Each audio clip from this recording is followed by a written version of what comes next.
wondrous wizards.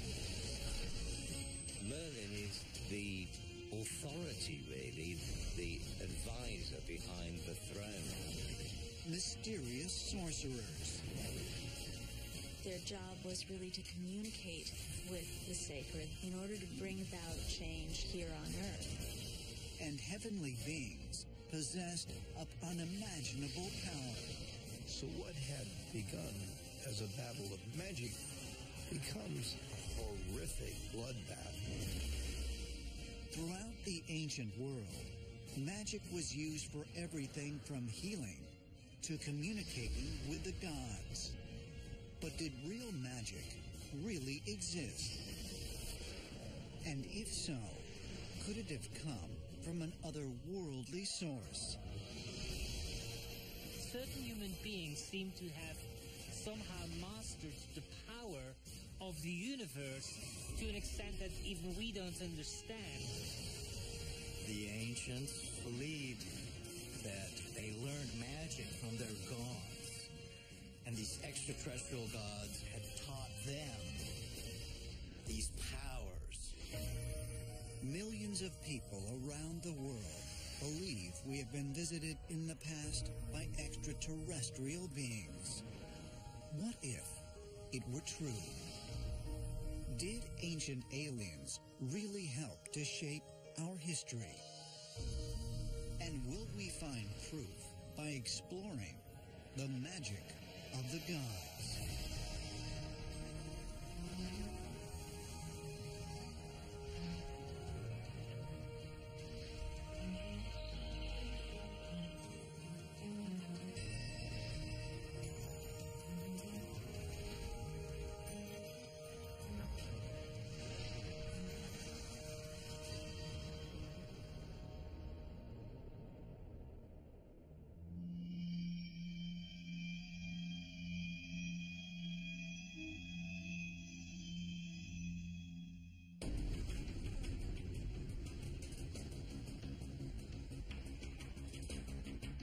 Las Vegas, Nevada, 2009.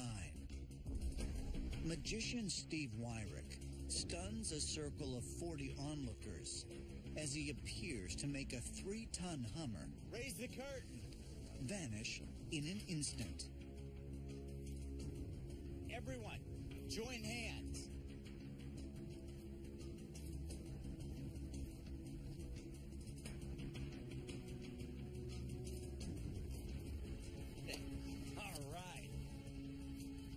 There's 40 people around the Hummer. Watch this. Do it. Now. The continued popularity of illusions like these speaks to a worldwide fascination with magic that can be traced back thousands of years. We long for some kind of connection to the supernatural, and we can have it for a couple of hours on the price of a ticket by attending a magic show. When we go to the theater and see a stage magician, we know supernatural events are not happening before our eyes, no matter how much it seems like they are. We sometimes think of the people of the ancient world as simple. They lived in a world saturated with magic. There really was no distinction between ordinary life and the supernatural. They were completely embedded in each other, so belief in magic was absolutely universal. It was a way of looking at the world as an interconnected whole, as well as a technology through which you could make things happen in the everyday material world. Magic offered people an opportunity to influence the outcome of important events and to know the will of the gods and to communicate directly with those gods. In the ancient times, it is actually said that magic was of the gods. Somehow otherworldly, somehow beyond the confines of ordinary reality. What we see is that certain human beings seem to have somehow mastered the power of the universe to an extent that even we don't understand. Magic in the ancient world was primarily viewed as, in some ways, coercive, which is to say people are attempting to control the spiritual realm to do something in their daily lives.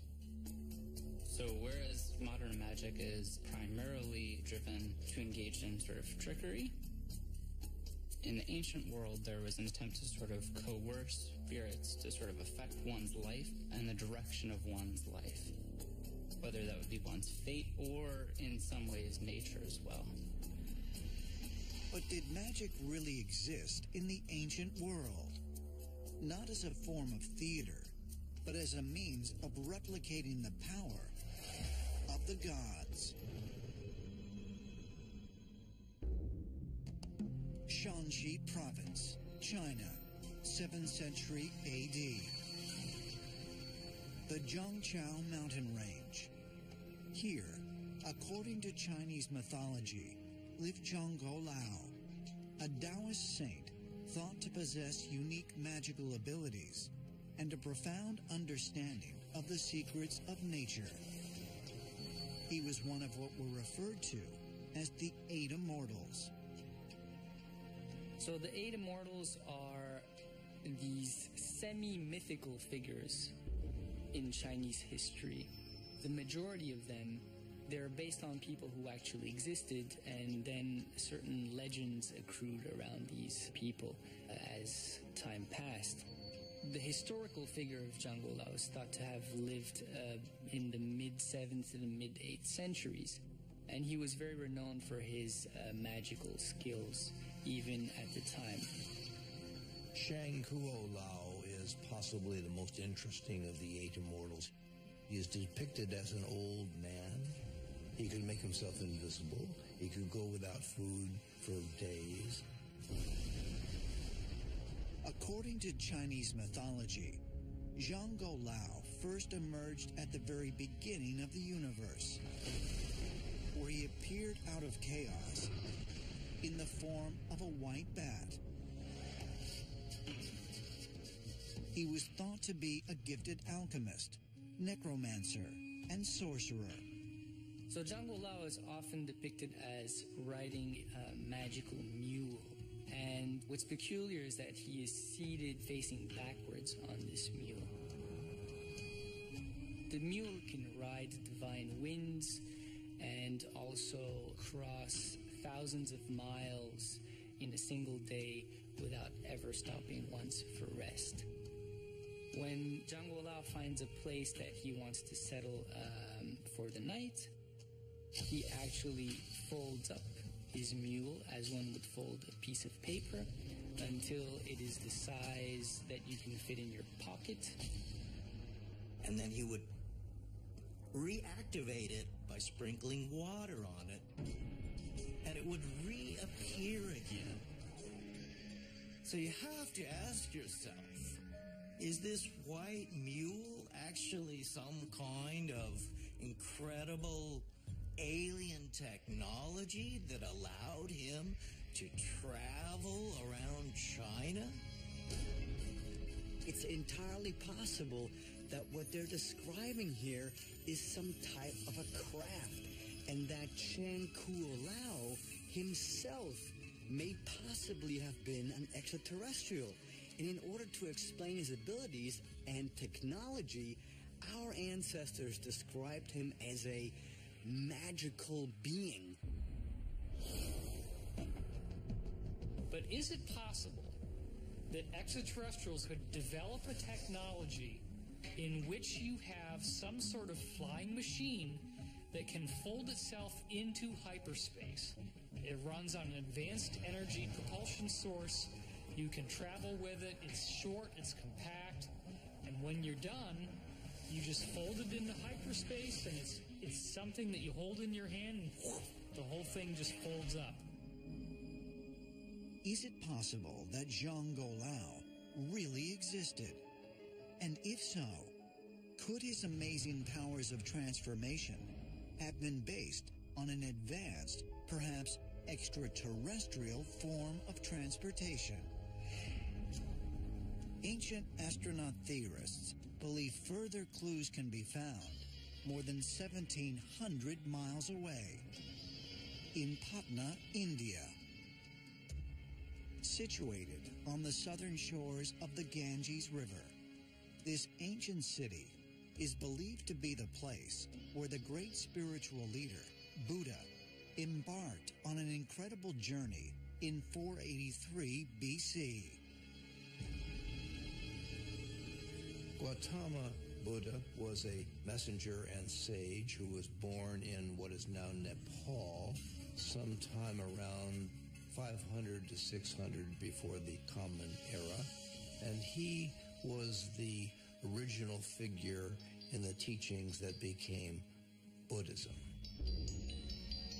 When the Buddha was born, his father was told by a seer that your son is going to become a great teacher. The Buddha's message, his teaching, is supposed to bring people out of suffering.